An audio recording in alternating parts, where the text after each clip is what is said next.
No sé para qué coño se necesita la imagen, ¿verdad? La imagen no, pero es que lo que no tengo es un grabador o un magnetofón. Un magnetofón, digo, eso ya no existe. Ya no existe. Bueno, entonces la... Es como la regla de cálculo. Es como la regla de cálculo, efectivamente. Bueno, pues la cuestión que podríamos empezarla, si usted tiene memoria ¿no? ¿O necesitas el usted? No, es por usted, yo soy... No. Pues discuteamos, pues... A ver, el coloquio sobre los problemas de desarrollo regional se celebra en mayo en Córdoba, en 1968.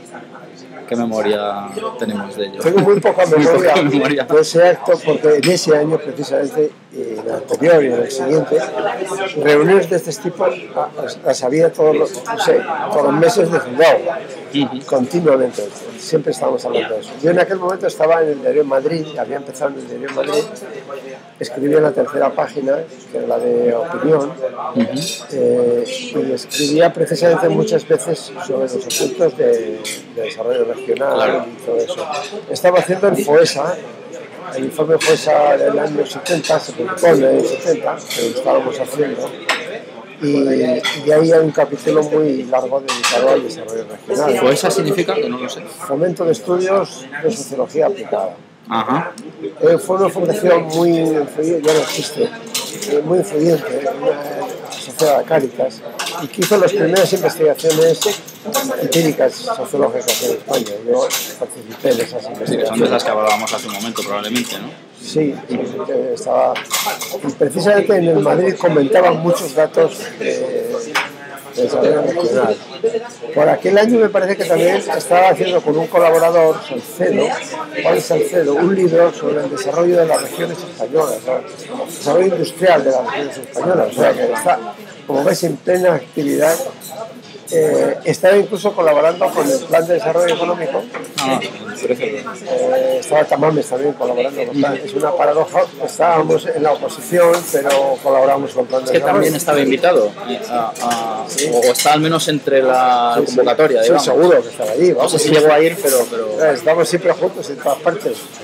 Y justamente para el Plan de Desarrollo, para el segundo Plan de Desarrollo, hicimos papeles que se hacían, anónimos, pero no anónimos, que decir que no figuraban en la firma, simplemente papeles.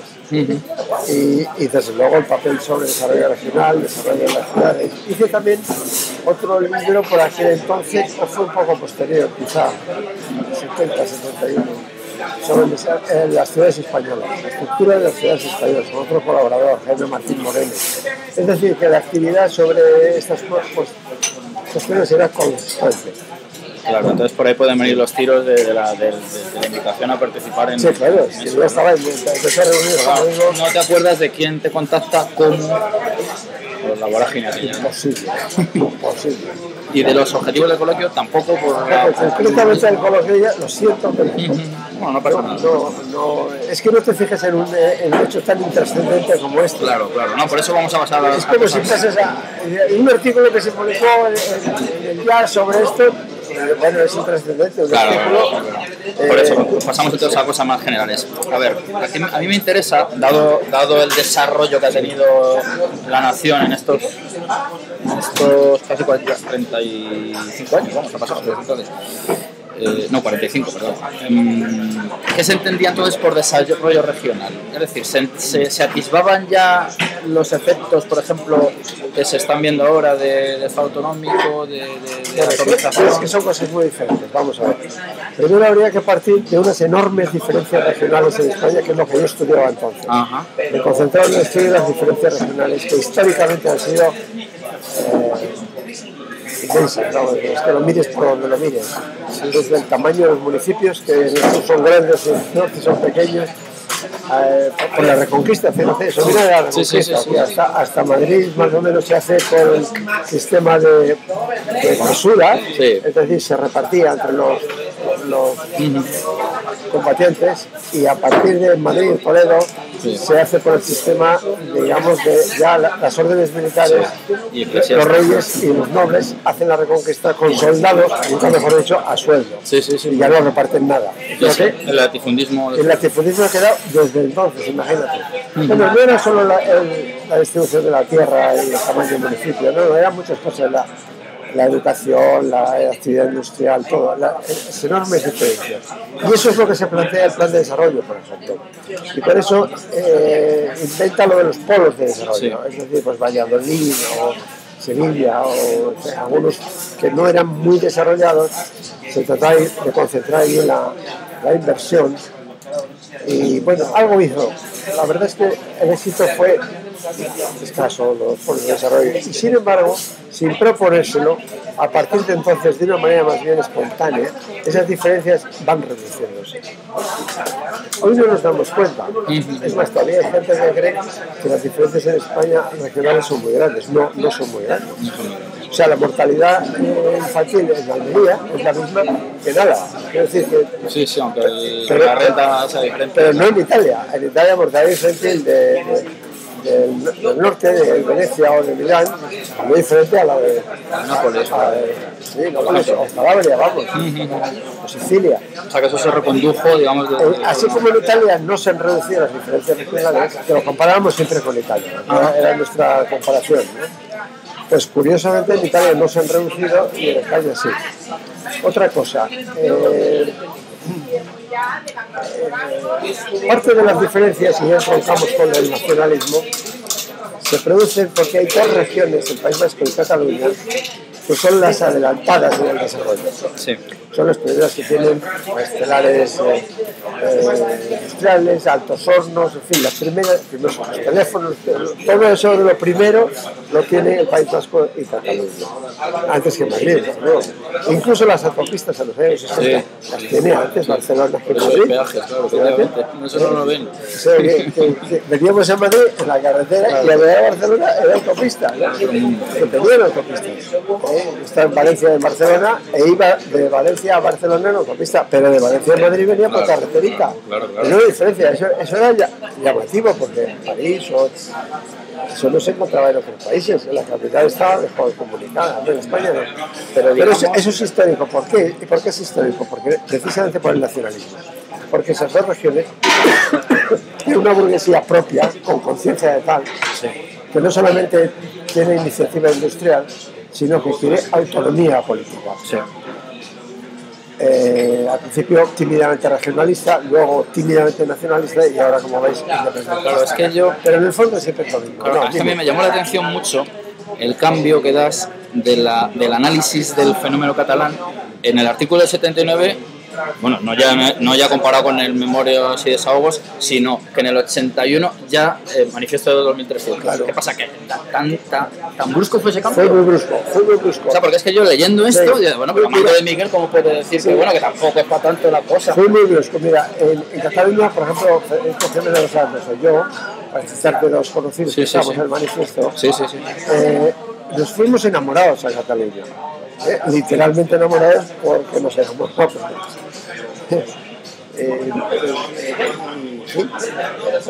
Y estamos muy asentados ahí. ¿Por qué? Porque la vida intelectual de Barcelona era extraordinariamente rica. Ahí estaban las editoriales. Yo edité con Barral, edité con Espasa, con yo que sé. Aquello era publicaba el Diario de Barcelona. Aquello era una maravilla, vamos. Yo fui por tres razones, me metieron en la cárcel, que bueno, eso es un accidente, ¿no? Eso fue un accidente, pero me quedé también por un accidente, lo vamos a entrar en ello. Ya no podía volver de profesor a la Universidad de Madrid. El accidente es que el rector de la de Barcelona era hermano del ministro. Estas cosas españolas, como era hermano del ministro, sí podía enseñar en Barcelona. Sí, pero que el cambio, ya digo, no en me Madrid. sorprendió muchísimo. Bueno, total, que estábamos, digamos, muy bien integrados, muy bien instalados y funcionaba un bilingüismo maravilloso, ¿sí? Como en en casi todos los países europeos hay bilingüismo. Ahora parece idioma, no pasa nada. Pero en el 80 se produce un hecho capital, que entra Jordi Pujol y la primera medida es la inmersión lingüística, que es lo que hemos visto que ha sido. Sí, yo viví el año 2010, lo viví entero en Barcelona y tengo un hermano allí, o sea, lo conozco desde dentro. ¿Sabes lo que es la inmersión lingüística? Y trabajando para la Administración Catalana, con lo cual estaba inmerso yo. Pues eso se planeó en el año 80, todavía como una cosa un desidratum, esta cosa moderada, intencional, eso, deseos y todo eso, pero nos dimos cuenta de que eso era una bomba, la relojería, y es lo que ocurrió. Y ya en el 81 el manifiesto. Hicimos el manifiesto, aunque se hizo el 81, sí. Lo hicimos el 80. Sí, lo he leído también, como se fue Armando, lo explica aquí lo explicas en Memorias y porque al decir el 81 y publicarse en febrero del 81, en marzo, todo el mundo dice, una consecuencia del 23 se fue. No tuvo nada que ver. No, es verdad, y se ha explicado aquí, y luego lo de las adhesiones posteriores, sí, eso, de obreros de la SEA. Sí, de la SEA.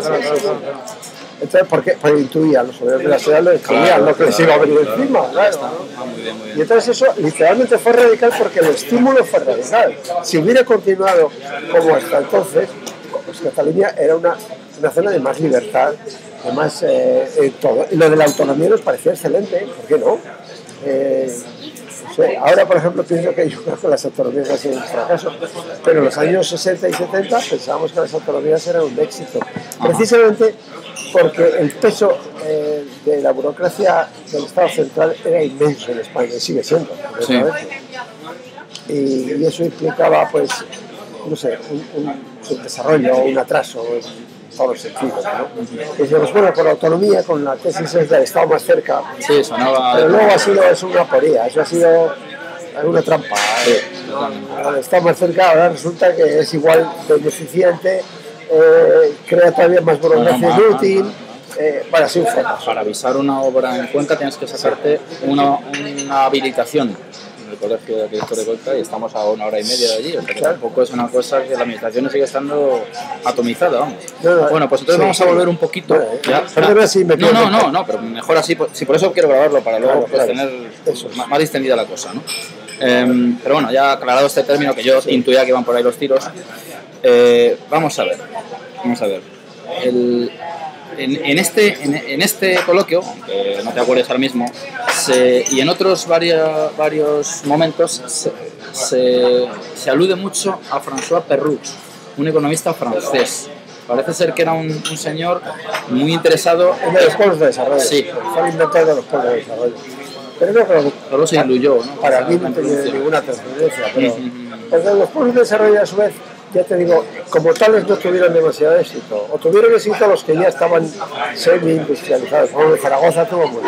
Sí. Los que Zaragoza ya eran pueblo natural de desarrollo.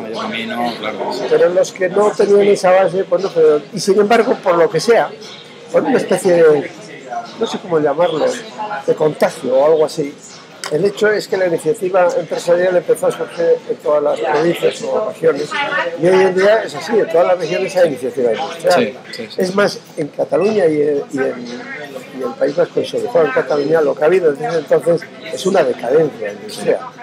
Por ejemplo, la gran empresa textil de España es hoy Zara. Es gallega.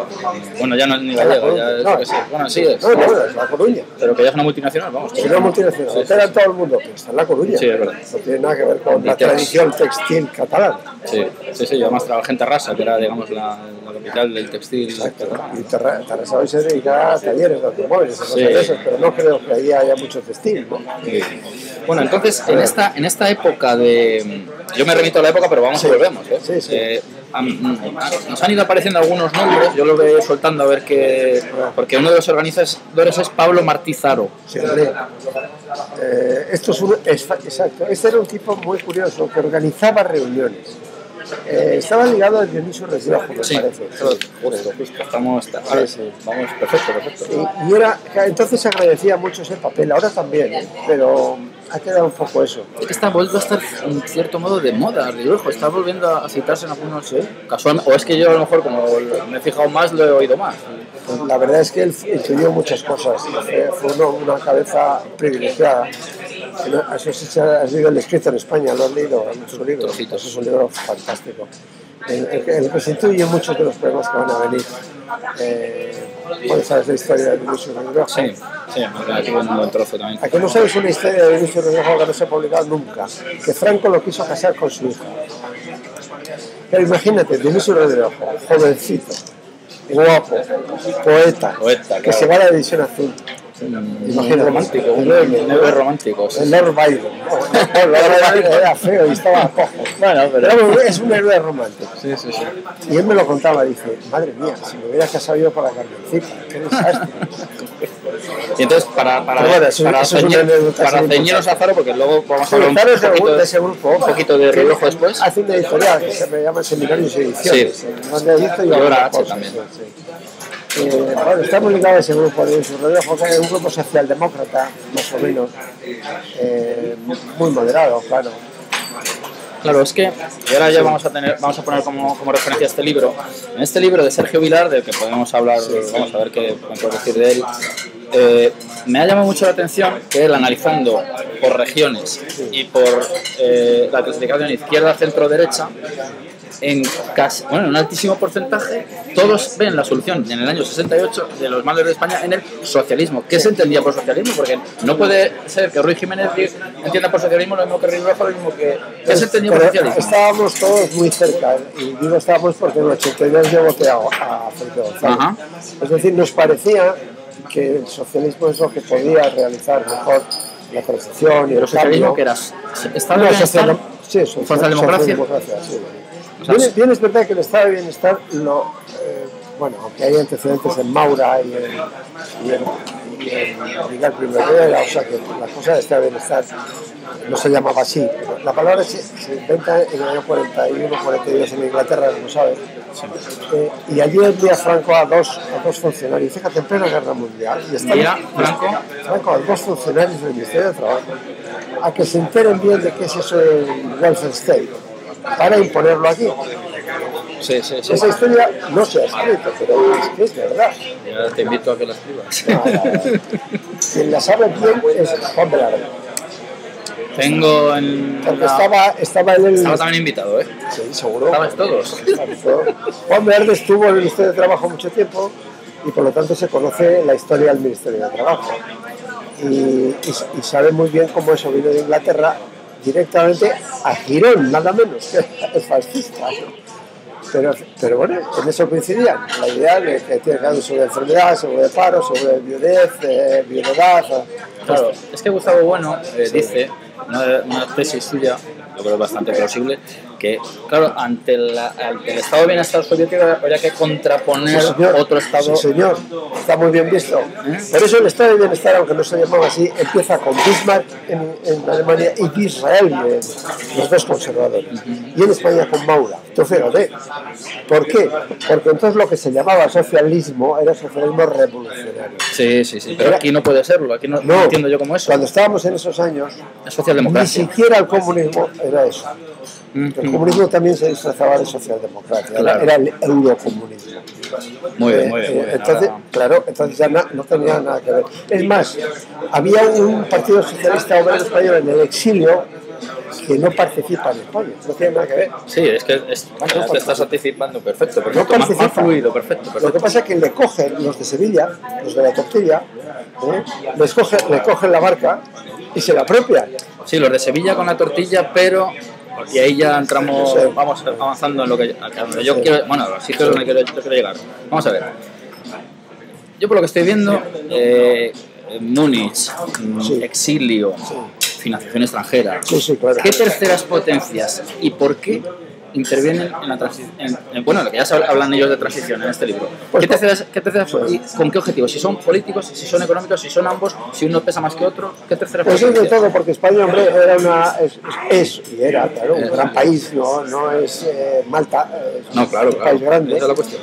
Y entonces, desde el punto de vista económico y político, hombre, les interesaba venir aquí. Tanto es así que el que desembarca en Normandía, luego desembarca en Barajas y le da un abrazo a Franco. Ahí se está. Sí, eso fue bueno.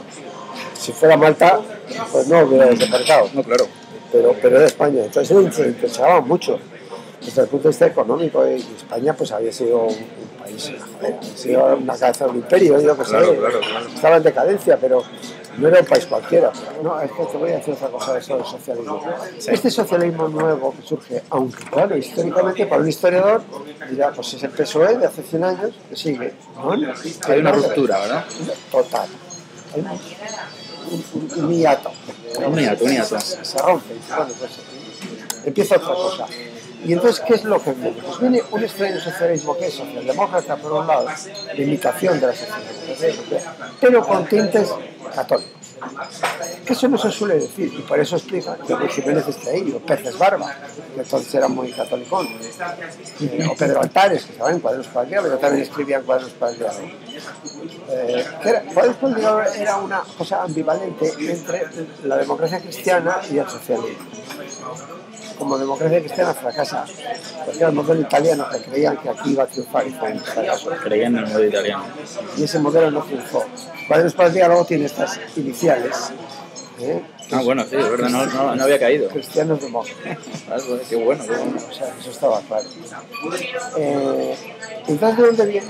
¿Cómo actúa el catolicismo? Pues mira, el grupo de la Torquilla eran discípulos de este catedrático, ¿cómo se llama, hombre? De Sevilla. Estaba en la República también, era católico social. No olvidé el nombre. Bueno, era uno del grupo de los demócratas cristianos de la República, pero digamos avanzados, o sea, que querían la reforma agraria y todo eso. Y ellos empiezan con ese tema. Y proporciona becas para el extranjero. Becas. ¿Y esa financiación de dónde podía venir? Pues de los obispos. ¿Directamente de la iglesia? Sí. Felipe González se va con una de esas becas a Lovaina. Y allí entabla contacto, claro, con los grupos cristianos y con los socialistas. Pero es donde la vía alemana triunfa, podemos decir, donde empieza a triunfar. Es la vía alemana. Y luego hay... Esto mejor, porque parece que pero luego hay es una grabación. Luego hay todavía otra corriente que es la del PSC, Partido Socialista de los Socialistas Catalanes. No, PSC, perdón, PSC, es verdad, digo yo PSUV. Que está unido al PSOE y la gente dice, es el PSOE, no es el PSOE. No fue nunca el PSOE, ni siquiera este nuevo, no ya el antiguo, bueno, nada. Como sabes, el antiguo no tuvo arraigo en Cataluña. En Cataluña no hay arraigo en el País Vasco, pero no en Cataluña. Es que tiene un componente, claro, vasco muy potente. Muy vasco. O lo tuvo, ya no lo tiene. No, ya no otra cosa. Pero tuvo muy vasco. En Cataluña no. Y en Cataluña sí actúan los grupos religiosos, pero en este caso nacionalistas. Sí. Bueno, y esos grupos nacionalistas son los que ahí han vivido los Boy Scouts, son los que después han sido los líderes del PSC, que han sido ministros. O sea, que se puede decir que son las mismas estructuras, dos estructuras idénticas en paralelo, ¿verdad? Son paralelos. Iglesia y un socialismo tibio que van de la mano. Sí, eso es. Pero además paralelo también el PSC y el PSOE, que nunca han sido el mismo partido. Ya. Aunque por razones electorales les interesaba utilizar las mismas siglas para la ambigüedad esta con la que juegan habitualmente, ¿verdad? Pero nada más que para la selección. Perfecto. Bueno, entonces de Zaro a Martí Zaro lo colocamos como un... No, vamos a ver, es una figura muy española, que es personas que no escriben, pero que pasan por intelectuales porque ellos organizan la vida intelectual. Eso tiene una gran tradición en los que organizaban las tertulias hace 100 años en Madrid. Había gente muy influyente en la cultura española que no escribía una línea, pero que organizaban tertulias. Eran organizadores culturales, no sé cómo llamarlo. Y Martí Zaro pertenece a ese grupo.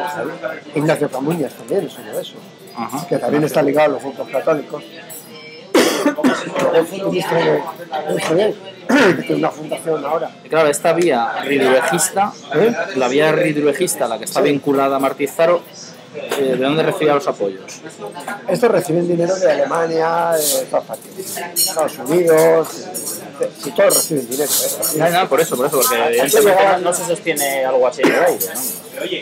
Sobre todo porque aquí no hay tradición de pagar. Claro, por eso. Me acuerdo que...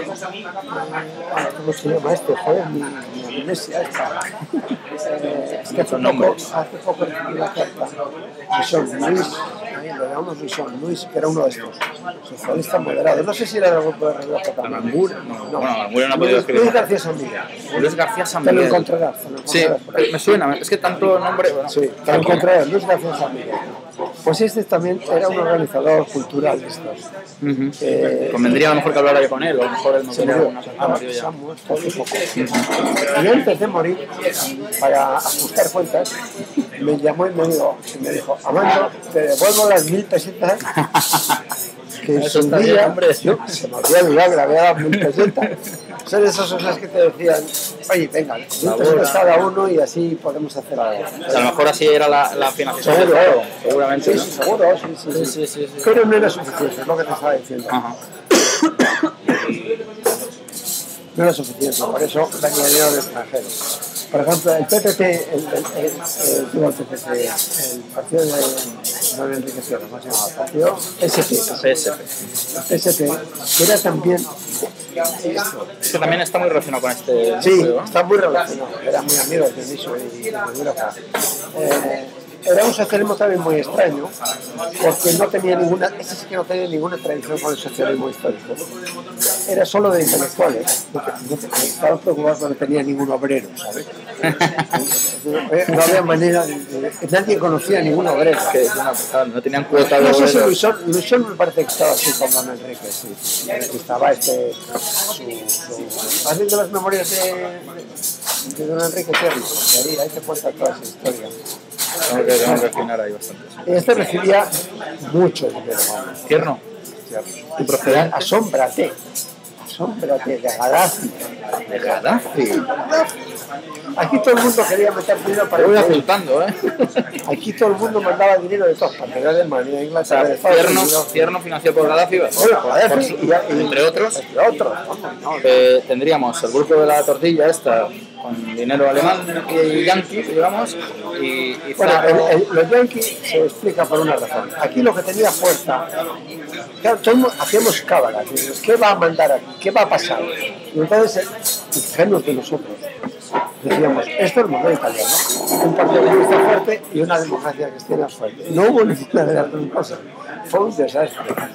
Entonces, un PC más un DC. Eso era el modelo italiano. O sea, Ruy Jiménez y Carrillo. Y ninguno de los dos gobernó.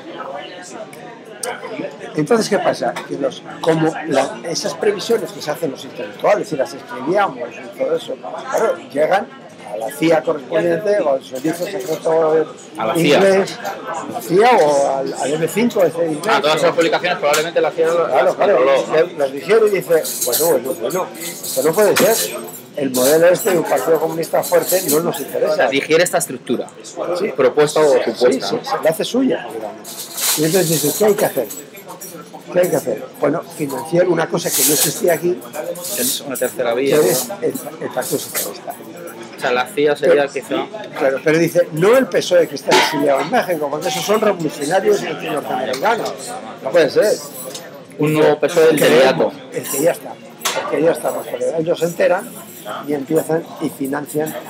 Por eso se explica una cosa muy extraña. O sea, perdón, un momento. Sí, financian al PC al PSOE posterior al hiato que hemos hablado hace un momento. Sí, a estas ramas que hemos visto.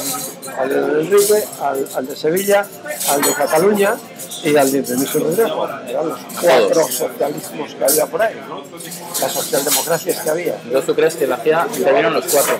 Claro, eso es algo evidente. Es evidente. Serían tontos. Ya, pero lo curioso a mí, lo que a mí me resulta un poco chocante es qué decanta la victoria para el grupo de la tortilla, digamos.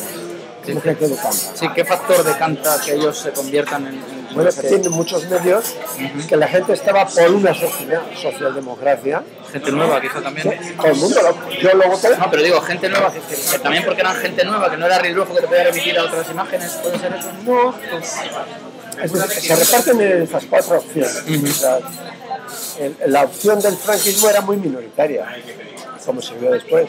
Por eso, claro, los tíos muy listos inventan lo del CDE, que es una renovación de eso, y por eso ganan, porque tienen la maquinaria del franquismo. Los socialistas no tenían ninguna maquinaria, pero tenían algunos medios y tenían intelectuales. Y con los intelectuales y los medios, pues hombre, al final en el 82 no llegan al poder en el 78, pero sí en el 82. Sí, no, está muy bien. O sea, no, es coherente. Con lo que yo voy viendo es coherente. No, a los Estados Unidos les interesaba eso. Por eso te explicas una paradoja muy extraña, que es que ninguno de los socialistas, prácticamente ninguno, estuviera en la cárcel. si los conocía todo el mundo? ¿Por qué no estuvieron en la cárcel?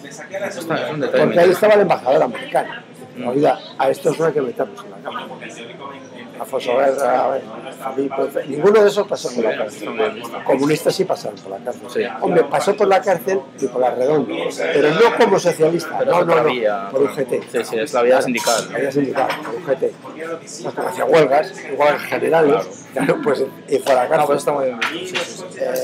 Pero vamos, la gente lo vea con naturalidad eso y al final nos equivocamos a llamarlos los intelectuales, porque hicimos papeles y eso, creyendo que iba a haber una democracia cristiana y un partido comunista. Porque es que en esos años, cuando se decía el partido, sí, es el PC.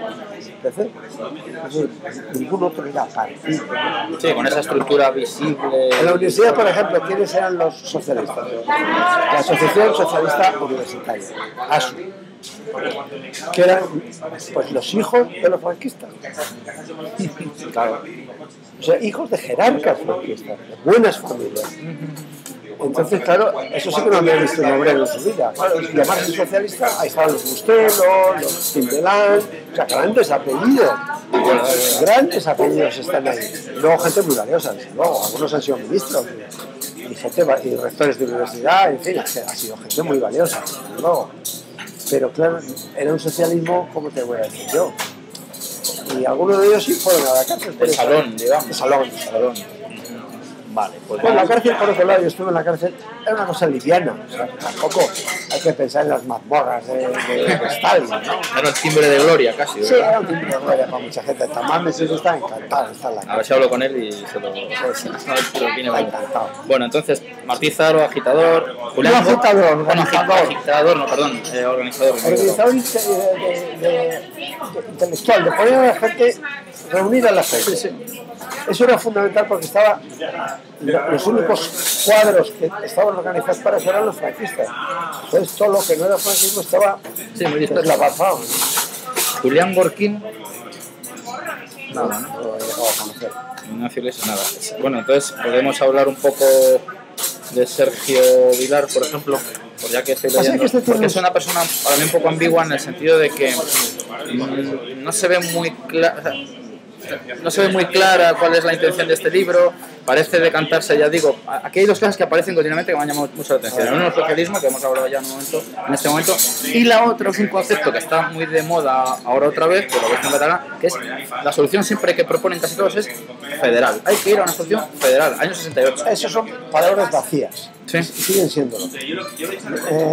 Lo más parecido al federalismo es el estado de las autonomías. El federalismo además tiene una condición inexcusable, que todos los estados miembros tengan los mismos derechos y deberes. Pero aquí hay una trampa. Por eso se dijo federalismo asimétrico. Porque es federalismo, pero el País Vasco y Navarra en parte también, claro, con su privilegio fiscal, y Cataluña, estos tienen otro tratamiento, y es el problema que tenemos, que estos no se han conformado con ser. Por eso cuando dicen el federalismo, ¿qué estáis diciendo? Si el federalismo es lo que tenemos y malo, es decir, hemos tenido un mal federalismo. Entonces, ¿qué quieres? Uno bueno sería acabar con el copo vasco y Navarro y con los privilegios de Cataluña. Claro, por supuesto. ¿Y cuáles han sido los privilegios de Cataluña y del País Vasco? Desde Cánovas, el arancel. Es decir, la política de aduanas. Entonces, si tú pones un arancel alto para productos industriales, lo que se produce más caro aquí es el régimen de monopolio, podemos decir, porque no compiten los de fuera. Claro. Y eso hemos estado 100 años. Claro, con la Unión Europea eso se ha acabado. ¿Por qué surge la independencia? Porque ya no piden el arancel, si no existe. Si el arancel es de toda Europa. Claro. Entonces ya no piden el arancel. Ya es externo a todo. Ya es toda Europa. Tiene una política arancelaria común. Ya no puede haber aranceles. A mí también me ha parecido muy... Este yo creo que es muy sesgado. Es muy sesgado. Lo ve todo desde Barcelona y desde el exilio. Y yo creo que la cosa estuvo en Madrid y en el interior.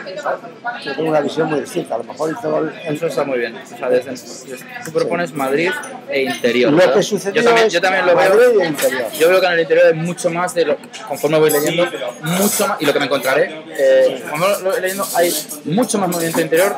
Vamos, es que diríamos que el exterior casi, bueno, no es inexistente, pero es casi irrelevante. Irrelevante.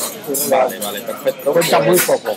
El único que cuenta del exterior es Santiago Carrillo, pero cuenta de forma muy particular. Primero, su partido era el partido más organizado, eso no cabe la menor duda. Él que organizaba todas las huelgas, era el más organizado. Claro, tenía el apoyo de los... Luego, él cambia, él es un traidor nato, va traicionando siempre a todo, y traiciona a los de la Unión Soviética y se hace eurocomunista. Y luego traiciona al PC y se hace del PSOE. Claro, sí, no.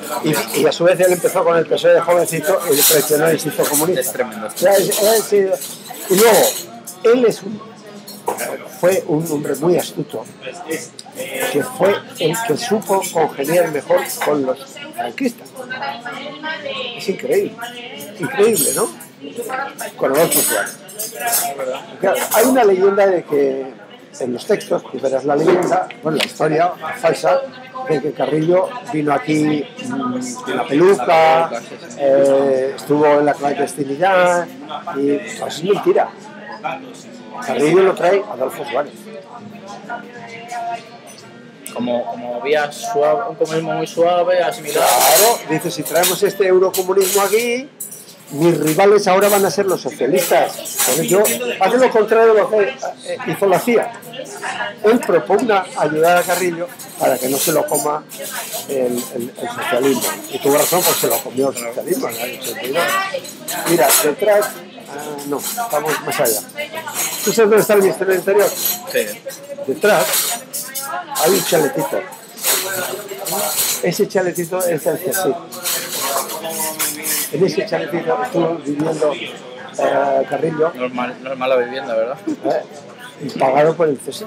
Quiero decir, pero esto no se ha escrito, esto tiene la primicia.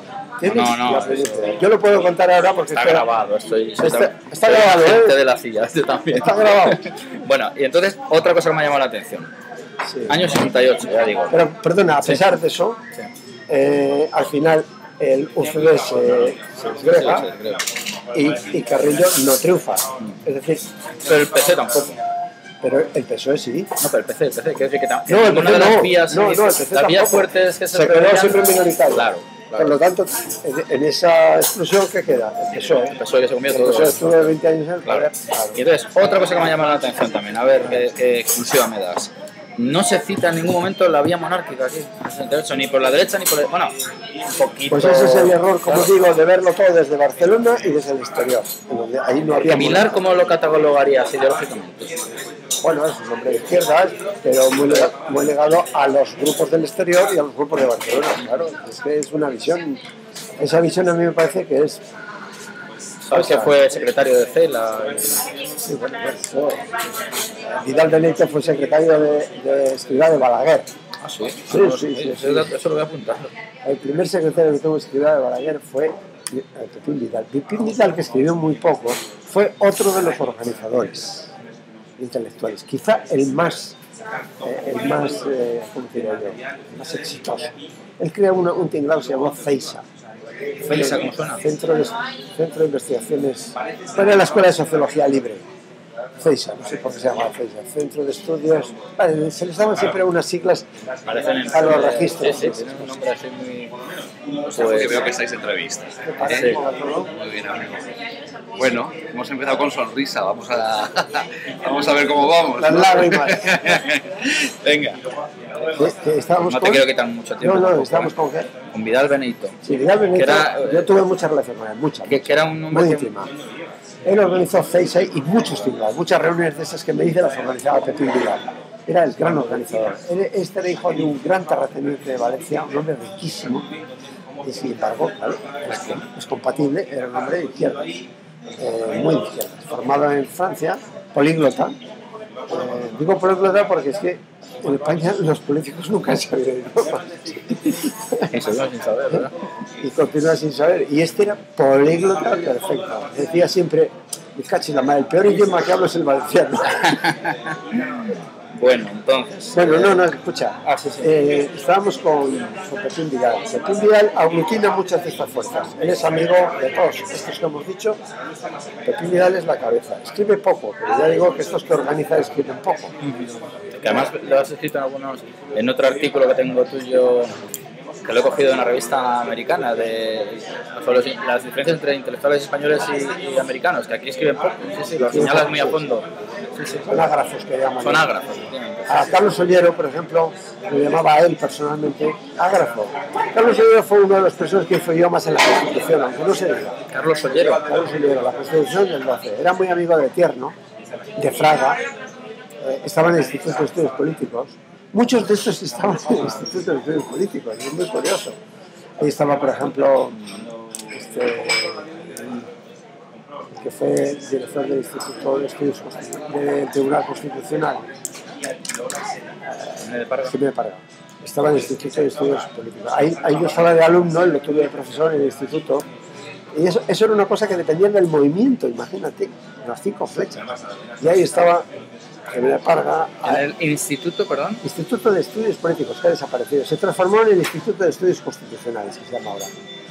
Las cosas en el franquismo no morían, se transformaban. Sí. Incluso seguían con las mismas sedes, ¿no?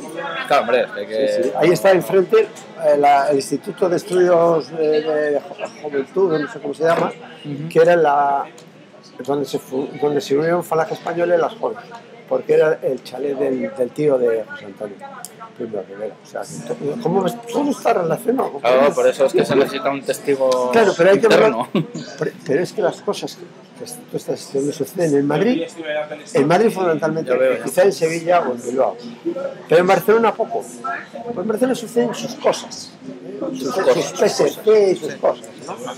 Pero allí no sucede nada que... Por eso para nosotros era una atmósfera fantástica de intelectual, porque Madrid estaba muy contaminado con todo esto. Que liberaba más de esta carga. Claro, yo no quería dedicarme a la política, me interesaba mucho la política, yo nunca quise dedicarme a la política.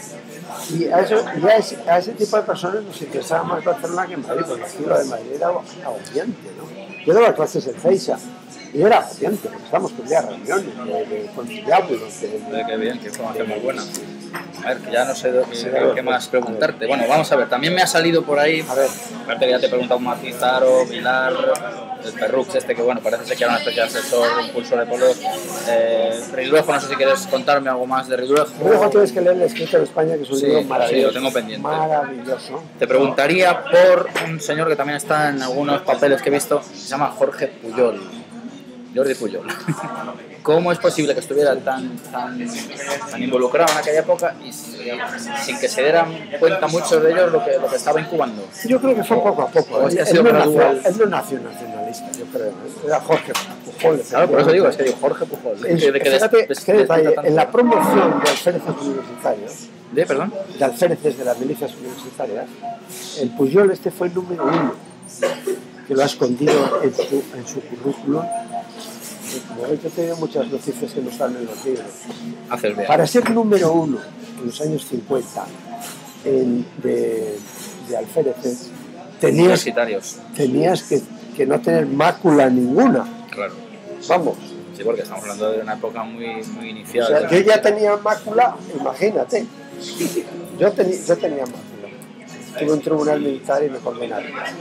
Pero pues yo venía de un mundo de clase media educada. Clerical también, ¿verdad? Estudió con los alemanes, es decir, muy germanófilo, que en los años 40 y 50 ser germanófilo. Esa palabra, claro. Pues eso era gente de orden, ¿no? Gente de orden. Y luego sí, con el tiempo ya se fue. Él en los años 60 ya se radicaliza. Hay un libro del suyo que la retiró siempre, en el 62. En donde dice los inmigrantes en Cataluña no tienen, lo he leído. No tienen patria, eso es. No tienen, bueno, son una verdad. Nosotros le damos patria. Carga de profundidad racista, vamos. Racista. Yo he reseñado el libro de Francisco Caja, La raza catalana, sí, lo conocerás, lo tengo en Cataulepas. Y claro, el libro, las citas son incuestionables. Y hasta esa famosa cita circulan. La famosa cita la citamos en televisión. La ideología funciona hasta muy tarde. La ideología racista, quiero decir. Sí, bueno, el racismo viene Bueno, la Escuela de Antropología de París, o en gran medida viene en Barcelona, viene vía de hijo París. de burgués que va a París, se intoxica y acaban disecando al negro de Bañola. Eso, el negro de Bañola. Pues no sé qué más preguntarte. Y no es un juicio, no te voy a decir que si tienes algo más que añadir, pero bueno, pues alguna pista de personas con las que pudiera hablar. Tamames ya lo tenía contemplado. Sí, Tamames es que abajo. Y no sé qué más personas. Tamames era muy amigo de Pepín Vidal también. Yo fui muy amigo de Pepín Vidal, muy amigo. Sí. Y eso que teníamos había divergencias. A mí me consideraba más de derechas, podemos decir, ¿no? Claro, eso ha cambiado. Bueno, más liberal. Y es que en realidad yo más bien estoy un liberal. Estaba con los del Madrid, que aunque el Madrid había de todo. No había comunistas, lo único que no había era comunistas.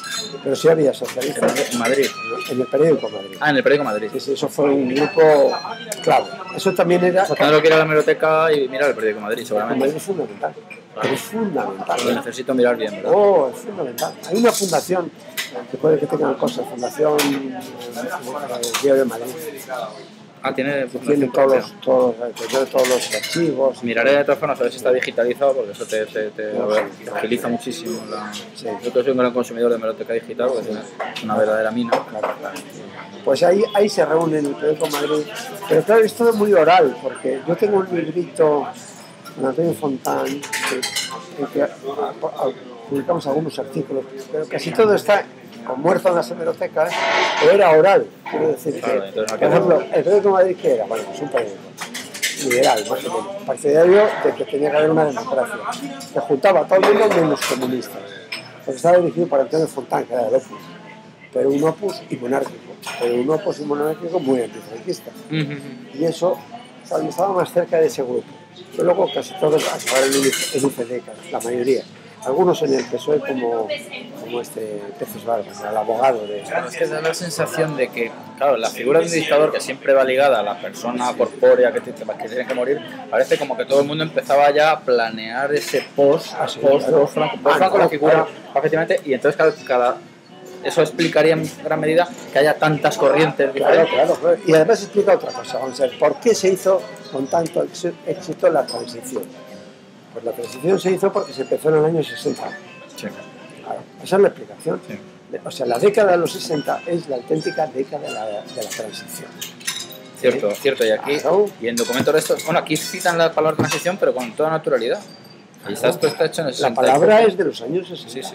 Pero vamos, con toda naturalidad, y quedaban 15 años o... y se dice lo que se va a pasar, aunque nos equivocamos en alguna cosa, como hemos visto. No es normal, ¿no? Pero bueno, es normal eso, que nadie tenía la bola del futuro, ¿no? Claro, ni la tenemos.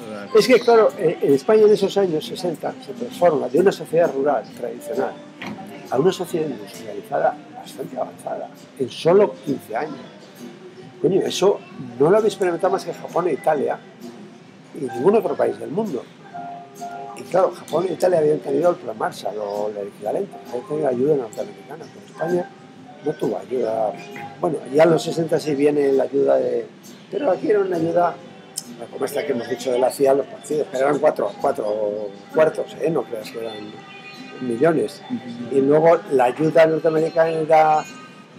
En especie, por ejemplo, yo estudié en la Escuela de Organización Industrial y eso fue una buena ayuda en especie. Luego, fue una buena ayuda en especie. Esto es una escuela que todavía existe. La Escuela de Organización Industrial. Cuando vienen los americanos dicen, nosotros no solo queremos ayudar a que esto pase a ser una democracia, tal y cual, e incluso insistía, no queremos la injerencia en los asuntos, tal, pero sí queremos que España se modernice. Entonces envían a una serie de ingenieros industriales a Estados Unidos para que se aprendan todas las cosas estas de lo que llamamos hoy Business Administration o estudios empresariales, todo eso, que entonces no existía en España. Y esta escuela fue la pionera en eso. Yo estudié ahí, curiosamente. Y ahí se forma una generación de empresarios nuevos y de gente muy moderna que explica esa modernización. Sin esa modernización, digamos, económica de España, en plena dictadura. O sea, que la dictadura sigue, ¿eh? Sí. Había censura, todo lo que quieras de la dictadura. Sí, pero Franco fue un dictador muy pragmático. Al principio no estaba por eso, pero después en los años 50 se convence que, bueno...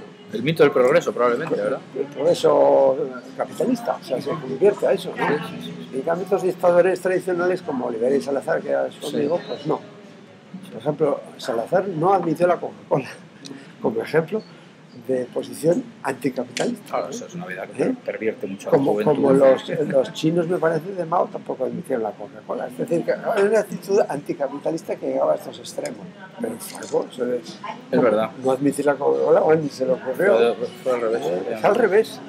Pues bienvenido a lo de los Estados Unidos. Y una pregunta, ahora que me has puesto ya el toro en suerte ahí en ese caso otra vez.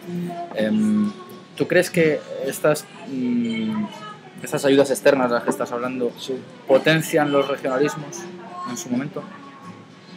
No, yo creo que no. ¿Tú crees que no? No me suena. ¿Y crees que sí? ¿Y alguna potencia? No lo conozco. Y hoy, por ejemplo, alguna potencia, ¿tú crees? Porque está claro que todo territorio por sí mismo no puede ir hacia ningún lado si no tiene apoyos y aliados. ¿Tú crees que, por ejemplo, los nacionalismos catalán, vasco, gallego, el que quieras, ya porque en todo el pueblo ya hay un nacionalista, ¿qué terceras potencias podrían estar interesados en la destrucción de España? No como unidad, me refiero. No me consta eso. Yo creo que eso no existió, que yo sepa, no sé. Pero es que entonces no se veía como la destrucción de la nación española. Se veía como una transformación positiva por oposición al franquismo. Sí. Claro, es que yo creo que está la trampa, ¿verdad? Claro, esa es la trampa. Es que vamos, por eso se hace la ley electoral y la Constitución se hace contando con los nacionalistas. Claro. Porque era la gran baza para decir, estamos todos contra la dictadura, hasta los nacionalistas. Entonces había un buen entendimiento con los nacionalistas, porque eran muy moderados. Y quizás no se perseguían más que, bueno, pues unas autonomías, que es lo del Estado, las autonomías, esa especie de utopía que se crea en la Constitución del 78. Pero no me consta, mis conocimientos son limitados. No, claro. Yo con los nacionalistas, la verdad, no he tenido mucho roce. En el PSOE de Madrid había algunos, sí. Había algún nacionalista, pero eran todos muy moderados y nos entendíamos muy bien con ellos. No sospechábamos lo que ocurrió después. Claro, y eso explica lo que hablábamos al principio de la conversación, ese cambio de percepción tan brusco cuando realmente legislan ya directamente. Eso es, cuando llegan al poder y dicen, ahora es la nuestra, os vais a enterar. Claro. Y entonces, claro, hacen un extraño Estado semi-autoritario, que es lo que es Cataluña ahora. Porque los medios de comunicación son todos del gobierno, se parece mucho a Franco, paradójicamente, ¿no? Sí. Hay más pluralismo ahora en Madrid o en cualquier sitio que en Barcelona. En Barcelona no lo hay. Es de ahogarse. Sí, no. Pero eso no lo imaginábamos, porque en aquellos años Barcelona era, en fin, la costa de la libertad. Era más europea en todo, más cosmopolita, más... Y ahora es más provinciana. Sí, ahora totalmente. Es que antes... Es extraño, sí. Y luego otra cosa, claro, en esto que decíamos de la preponderancia histórica de Bilbao y Barcelona, claro, Madrid no contaba porque era una ciudad de burócratas y aquí no se producía nada. Pero Madrid empieza a ser una potencia industrial también. Sí. Y porque el concepto de industria ha cambiado también. Bueno, se asocia a la clásica fábrica llena de humo y tuercas, y ahora la industria es muchas más cosas. La industria no es eso, claro. Pero hoy la mayor parte de las empresas que están en el IBEX están en Madrid. Sí, cierto. Y son multinacionales, muchas de ellas. No están en Barcelona, solo hay Aguas de Barcelona, me parece que es la única que es de Barcelona. Pero tampoco, Aguas de Barcelona. Mucho más allá. Prefiero comparar con el Santander, o con el Santander siempre dirás, está en Santander, no, está en Madrid. O el BBVA no está en Bilbao, está en Madrid. O sea, formalmente pueden estar en otros sitios. Sí, vinculados a origen. Porque muchos son de origen regional, el Botín es de Santander y el BBVA es de Bilbao. Como era el Quijo y el Bilbao, el Vizcaya y el Quijo. Esos vienen de Bilbao. Pero eso es Madrid ya. Eso es Madrid. Madrid tiene otro ritmo, La prueba es esa, que esas empresas radicadas en Madrid se hacen multinacionales. Las grandes constructoras son todas de Madrid, no son de Barcelona, no. Y esas están ahora construyendo el metro de Medellín. Sí, yo he estado trabajando en esos ambientes. Pues eso, claro, son otra cosa. Eso ha surgido en Madrid. Es que no se entiende cuando se explica solo la política sin ver lo que ha sido la transformación. Sabes que en Cataluña, bueno, o era así, y supongo que seguirá siendo, hace 2 años lo era, te exigen ir en UTE con una empresa de allí. Ah, sí. Claro. Pues eso es más parecido al franquismo que cualquier otra cosa, ¿no? Eso es franquismo puro. Te explica muchas cosas. Porque ese es el nacionalismo típico de extranjero. Seguramente Franco tenía algo de eso, seguro. Se venía en el año 50, se venía una empresa alemana aquí, tenía que asociarse con una... Pues así funciona. Bueno, eso es una norma que es inconcebible. Eso eleva los costes. Bueno, la economía de mercado es que es incompatible con eso, ¿no? Muy bien, Amando, pues yo no te quito más tiempo, me ha parecido estupenda la conversación. Voy a tirar de todos estos hilos. He dado hasta primicias. Así que nada, tengo las primicias ahí. Que no están escritas, ni se escribirán. Escríbelas. Vamos a cerrar esto. No sé si en las memorias digo alguna cosa de esas.